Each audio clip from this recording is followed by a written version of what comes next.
சிறியவனை புழுதியில் இருந்து எடுத்து எளியவனை குப்பையில் இருந்து உயர்த்துகிறார்.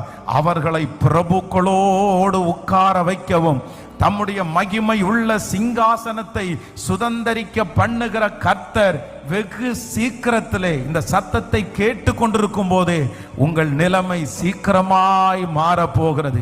உங்களுடைய சூழ்நிலை சீக்கிரமாய் மாறப்போகிறது. கர்த்தர் நீங்கள் இருக்கிற அந்த புழுதியிலிருந்து கர்த்தர் உங்களை தூக்கி எடுப்பார். இன்னைக்கு இருக்கிற இந்த நிலைமையிலிருந்து ஆண்டவரை தூக்கி எடுப்பார். உங்களை தூக்கி எடுத்து கர்த்தர் வாக்கு கொடுக்கிறார், நீ அறியாததும் உங்களுக்கு எட்டாததுமான ஒரு பெரிய இடத்துல கர்த்தர் என்ன கொண்டு போய் இந்த வசனத்தின்படி வைப்பார் என்று நம்புறவங்க இருதயத்தின் ஆழத்திலிருந்து நல்ல கரங்களை தட்டி முழு பலத்தோடு கர்த்தருக்கு ஒரு நன்றி சொல்லி ஆமென்.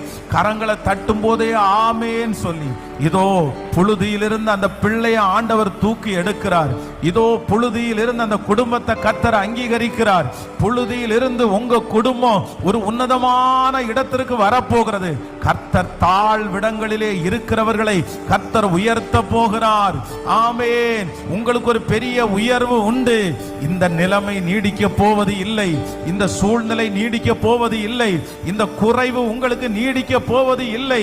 கர்த்தர் சொல்லுகிறார், நான் மாற்றுவேன், சீக்கிரமாக மாற்றுவேன். வெகு சீக்கிரத்திலே இந்த நிலைமையிலிருந்து அடுத்த ஒரு உன்னதமான ஒரு இடத்திற்கு கர்த்தர் என்னை கொண்டு போகிறதற்கு கர்த்தர் வல்லவராய் இருக்கிறார்.